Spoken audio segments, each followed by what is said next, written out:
Sur ce Biking Man France, deuxième ou troisième édition, on a avec nous un spécialiste de l'ultra-distance, du gravel, de tout ce qu'on veut. En même temps, ambassadeur, puisque c'est un Biking Man en plus Origine. Il y a un ambassadeur Origine, il a le beau vélo Origine, il a mis le beau t-shirt, le beau polo Origine. Bonjour Patrick Gilles. Bonjour. Alors tu n'es pas un inconnu chez Radio Cyclo, on t'a eu sur le Tour de France, on t'a eu sur d'autres événements. On va parler de plein de choses. Parle-nous déjà de ce Biking Man, ça n'est pas ton premier. Eh bien si. Si, c'est ton premier. Eh ben oui, ça fait réagir tout le monde, mais c'est effectivement le premier. Il y a eu plusieurs rendez-vous ratés avec Axel et avec l'histoire des Biking Man. J'ai failli être de l'aventure du tout premier. Je le dis toujours, il m'a vendu du rêve pendant quelques semaines, mais vraiment du rêve comme il sait le faire. C'était pour l'Inca Divide. J'ai vraiment cru que j'allais prendre le départ de cette aventure de folie. C'était au Pérou, c'est ça? C'était au Pérou, c'était vraiment magnifique. Et puis malheureusement pour diverses raisons, notamment d'organisation, ça n'a pas pu se faire pour moi. C'est un vrai regret. Et puis après, il y a eu des rendez-vous ratés. J'aurais dû faire la Corse une année, j'ai pas pu la faire. Il y a eu bien évidemment le Covid qui est passé par là aussi, qui a mis un petit peu du frein à pas mal de choses, et après on est parti sur d'autres événements. Mais c'est une première, voilà. Je suis enfin au départ d'un Biking Man, et qui plus est un Biking Man Origine. Ah, tu vas voir, un Biking Man Origine. Alors tu es organisateur aussi d'événements, toi tu organises des gravels, tu travailles pour le département de l'Ardèche. Il y a des annonces que tu vas nous faire en exclusivité, mais tu es aussi organisateur, hein. Alors moi en fait je suis à l'initiative du projet Cyclosportissimo, qui était un collectif de pratiquants de la longue distance. Donc on existe depuis 2015, on est une cinquantaine, et effectivement on organise en interne et parfois un peu vers l'extérieur des événements orientés longue distance, et depuis quelques années gravel, avec notamment la Gravialissima qui a lieu en Ardèche, qui a eu lieu là récemment il y a 15 jours ou 3 semaines déjà. Et effectivement, au niveau du département de l'Ardèche, ça bouge beaucoup avec le gravel. C'est un département très vélo, hein. C'est un département de terre de vélo, comme le répète régulièrement le président du département. Et ben voilà, président qu'on a eu au micro de Radio Cyclo au moment du congrès vélo et territoire, qui se déroulait à Privas. Mais on a vu en passant, il y a des voies vertes, je ne sais plus comment elle s'appelle cette voie verte. Alors justement, il y a la Dolce Via qui a été une ancienne voie ferrée. Tout à fait, qui fait 75 km, qui a été élue pendant 2 années de suite plus belle voie verte d'Europe, donc on est quand même assez fiers, d'autant que c'est des Hollandais qui l'ont élue, c'est pas les Ardéchois ou les Français qui l'ont désigné de la sorte. Donc oui, puis il y a plein d'autres projets. Il y a la voie de la Paille qui permet de faire la jonction entre la vallée du Rhône et Privas. Il y a des projets pour relier également Privas à Aubenas, et ça ouvre vers d'autres voies vertes côté sud Ardèche, qui seront là aussi des opportunités de découverte de l'Ardèche vraiment super, à la fois sécurisées et super au niveau paysager. Ouais, c'est un beau département pour le vélo. Et puis bien entendu, il y a l'Ardéchoise.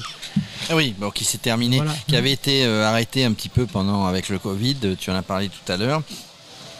Est-ce que toi sur l'Ardèche, tu roules, tu habites dans l'Ardèche, tu roules, ça monte, ça descend, donc tu ne vas pas être dépaysé sur ce Biking Man Origine, parce que ça monte, ça descend, 1000 km, 20 000 de D+, je crois, et maxi 120 heures. Tu n'imagines pas les faire en 120 heures quand même, toi. Non, on va voir comment ça se gère. Après, sur ce genre d'épreuve, de toute façon, c'est assez difficile. Certains me demandent, tu vas passer à quelle heure à tel endroit? En fait, on ne le sait jamais vraiment, parce que même si on a une petite idée, déjà on n'ose pas le dire parce qu'il peut se passer beaucoup de choses. Et puis voilà, tout le monde le sait, il y a des aléas climatiques, aléas matériels, aléas liés à la forme. Donc oui, alors effectivement, j'espère ne pas mettre 120 heures, mais on prendra le temps qu'il faut pour arriver entier, serein et heureux. Bien préparé. Voilà. Tu as fait une préparation spécifique? Oui, pardon. Oui, bien préparé, oui, je pense, parce que quand on s'aligne sur ce genre d'épreuve, il faut effectivement pas partir trop dans l'inconnu. Il y a tout juste une semaine, un peu plus d'une semaine, j'ai bouclé la première édition de l'Ardéchoise Ultra, donc effectivement, on peut considérer que ça fait une belle préparation. J'ai fait ce qu'il fallait pour arriver en forme, d'autant que je me projette maintenant un petit peu plus loin que ce Biking Man, puisque dans 15 jours, je vais tenter un double Everesting sur les pentes de la Bonnette.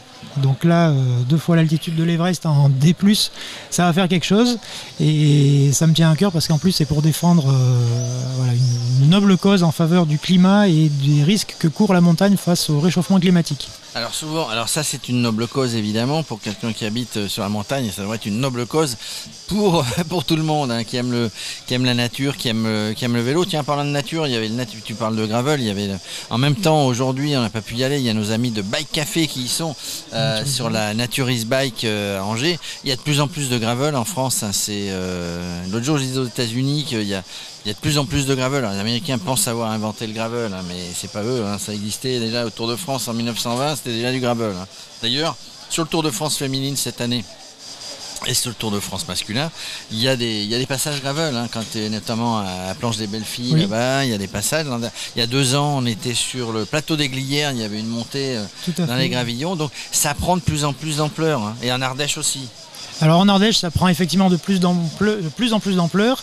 Et c'est notamment la raison qui a amené le département à envisager un événement d'envergure nationale autour du gravel, justement inspiré de Naturis Bike, puisque aujourd'hui va avoir lieu l'annonce à Naturis Bike de l'événement gravel que le département de l'Ardèche va organiser en avril 2023. Un gros événement sur 3 jours. Qui aura lieu dans la vallée de l'Eyrieux, donc à proximité de Privas et pas très loin non plus de la vallée du Rhône et de Valence. Donc un gros événement avec un peu justement à l'image de Naturis Bike, différents types de parcours et notamment un parcours de 300 km qui aura une petite particularité puisque normalement c'est un parcours qui sera en partie nocturne, notamment pour le départ, pour faire un petit peu justement mettre un peu de piquant. Et, voilà. Tout ça. Et on remontera notamment la fameuse Dolce Via. Qui est cette fameuse voie verte qui sillonne la vallée de l'Eyrieux. Alors pour revenir et pour terminer avec le Bike in Man Origine, je crois que sur le Bike in Man Aura qui aura lieu effectivement, il y a du passage en Ardèche. Oui, tout à fait. On passe en Ardèche, donc là je serai presque à domicile puisque je serai également au départ de celui-ci. Et là aussi ça promet d'être une belle aventure. Alors c'est complètement différent de celui-ci hein, parce qu'il n'y a pas d'école aussi entre guillemets prestigieux en altitude, mais les routes pour bien les connaître je pense qu'il faut s'en méfier parce qu'elles sont quand même elles sont magnifiques mais elles sont vraiment très très piégeuses et la répétition des ascensions finit par quand même user et c'est parfois plus difficile que de grimper la Bonnette. Ouais, donc c'est la répétition, la récupération.